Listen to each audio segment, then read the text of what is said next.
Every night there are families who are homeless in Sussex County. Every night there are families who are without a safe, warm place to sleep, who are without the security of familiar people and belongings, who don't know where their children will sleep.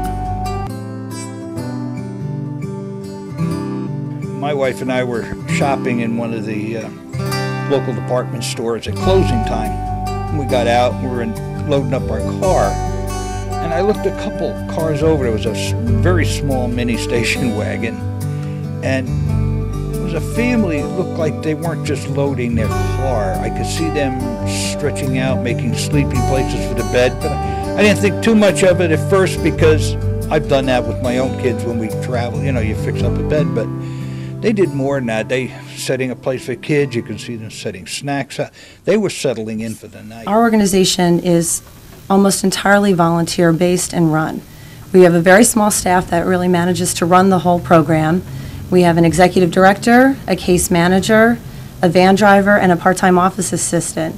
They are all managed by a board of trustees of about 13 people.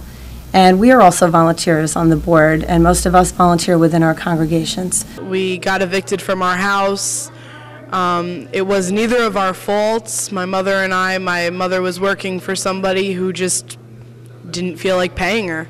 And he owes her a good amount of money, and we couldn't keep up with our rent because he wasn't paying her. I could end up in the same situation, and I would hope that somebody would offer me the same sort of hospitality that we try to provide. And there are some people who are actually one paycheck away from poverty. They were there when I needed help. If it's not for their help, it's impossible for us. And they somehow get it together and it starts to click for them, whether it's a rental subsidy or a job. In this particular program, we can just really be people together and not have a whole lot of administration and bureaucracy or whatever, just people talking to people. Part of the model is that we can have support churches, and so we have Catholic churches and Jewish synagogue and a number of other folks who help us with the program. And all of the participating churches go all out to make them feel at home and to give them a good, safe, warm place and cool in the summer. We didn't do any of the overnights. At first, we would just come along and help with the dinners, and then when Mom and Dad became coordinators, we just started helping out more and more and more. Bread, butter bread, rice with fruits, and chicken casserole is what it's called, and salad. And we had cupcakes. And then I had ice cream, sprinkles for dessert. It's no problem making Sunday dinner and staying over. It's easy and I love it. Dad isn't a spectator in life. Dad has to be a doer. And again, this is where the concept of leading by example is so important. We don't take our own situation for granted anymore,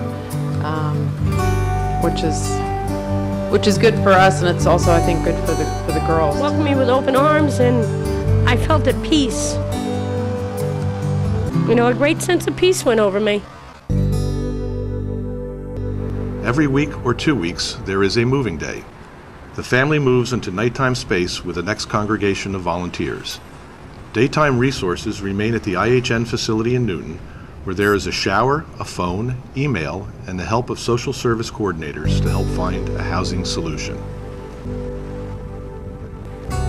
And I thank God that there is a program out there for people that need the help. Knowing that families leave here with an opportunity for a better situation than they were in before. Still working, still going to school. Oh, that's great. I graduate in about a year and a half. And when you meet the successful cases of the people that go on, that raising families that are now working hard and making it, it's a good feeling. I'm in the medical assistant program. We never knew about people's help another people's like that. Just take it one step at a time is what I tell people, and just be yourself, and if the guests need something, they'll come to you. They'll initiate a conversation. You just have to say hi and be here.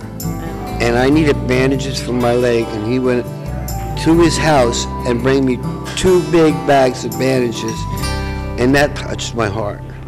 It's just, this whole place is just like a family to me. That it can be as simple as preparing a meal. You might have somebody else that's willing to host a dinner and you don't even have to be here, but preparing a meal is a significant volunteer effort. One of the things I love about this job is the connection that I see that happens between the volunteers and the guests. I've seen people lose fortunes.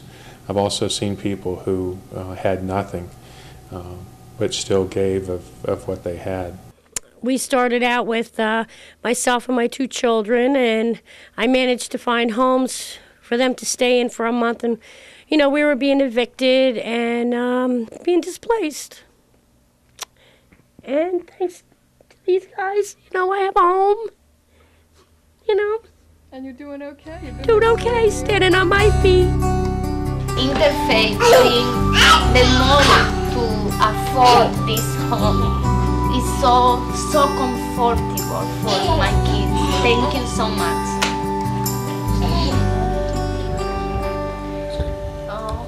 I just like the stuff that they cook. It's good. The Interfaith Hospitality Network is a national program with networks in almost every state of the country. The Interfaith Hospitality Network is a creative way that society is responding to the crisis of family homelessness. IHN allows people to touch people in a personal way and make a difference in their lives. You can make a difference.